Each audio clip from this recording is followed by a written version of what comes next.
Do you want to take a trip through the inner city of Tokyo, test your will on the trail of a dragon, or simply take a trip down memory lane? All of that is possible with the wide variety of exclusive original tracks featured in Gran Turismo. The great thing about them, they're all fictional and thus present a lot of opportunities that might not be possible in real life. In its own unique way, Gran Turismo has been a staple of console racing for years. It attracts both the trained sim racers and casual motorsports fans. Over the years, many tracks within the game have sparked the interest of both parties. We'll highlight the best and give you even more reason to be excited when the newest Gran Turismo is finally released.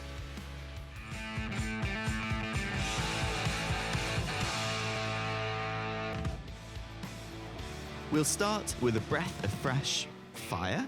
The Dragon Trail is a circuit that's unique to GT Sport and a tough challenge for anyone daring enough to run the gauntlet of high-speed straights combined with 3 hairpins. The 5-kilometre-long seaside track is modelled on the real-life Dalmatia region of Croatia in Eastern Europe.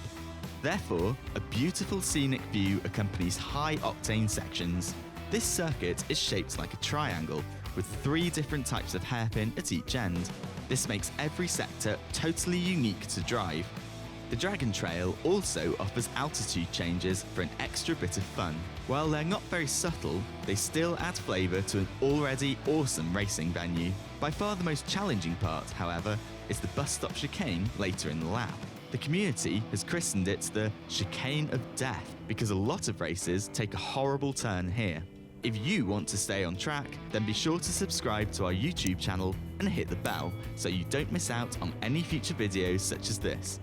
As for most original tracks in Gran Turismo, different configurations are available for this one. The so-called Gardens track is also present in GT Sport, but does not have the popularity the Seaside map has achieved. At number 2 is an old friend that might just steal your heart.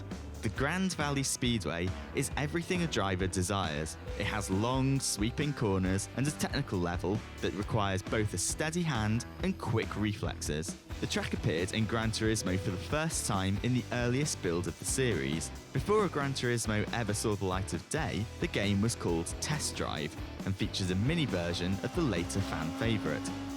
Of course, Test Drive went on to become a successful series in itself, and Gran Turismo also spawned from these beginnings. Since then, the Speedway at Grand Valley has been present on every major Gran Turismo title. Over the years, it's found different modifications, but the core always stayed the same. The track offers overtaking opportunities at the hard braking zones of the hairpin and before the start and finish. A great part of the circuit is the tunnel entry in Sector 2. Many racers have misjudged the long-shaped right-hander and kissed the wall. Balance is key here. If you find the ideal line, you can make up a lot of time at this point on the track.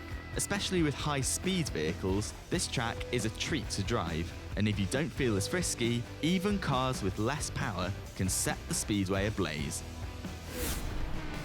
When you're big in Japan, something everyone loves is seeing familiar venues make an appearance in a game.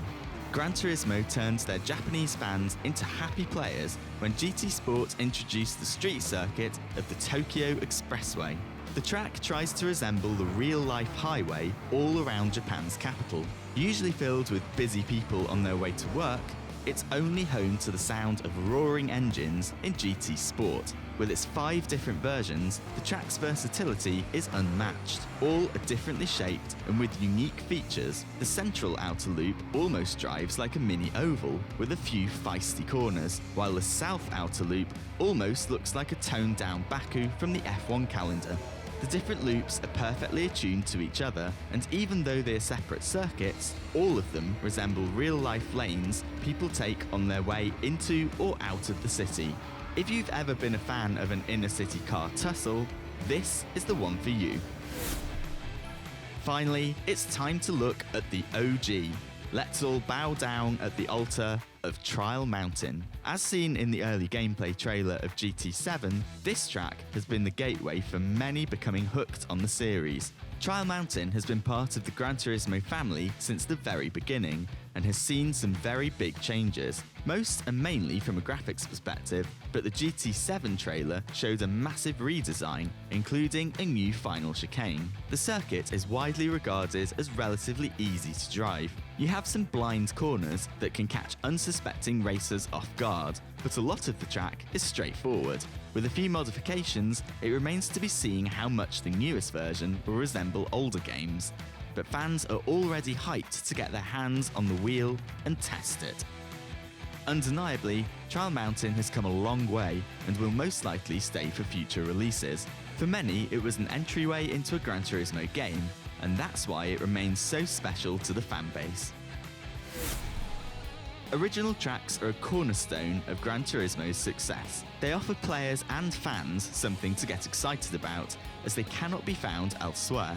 No matter if you want a classic racetrack or some street circuit action, all bases are covered and each one is special. For GT7, some exciting perspectives are possible. Maybe we'll see tracks like the Circuito de la Sierra or the Matterhorn make a return as well.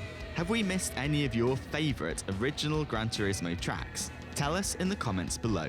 And for more esports racing content in general, visit overtake.gg or our YouTube and other social channels. If you click to the right, you'll find more awesome racing videos to enjoy. Thanks for having me, and until next time, cheers!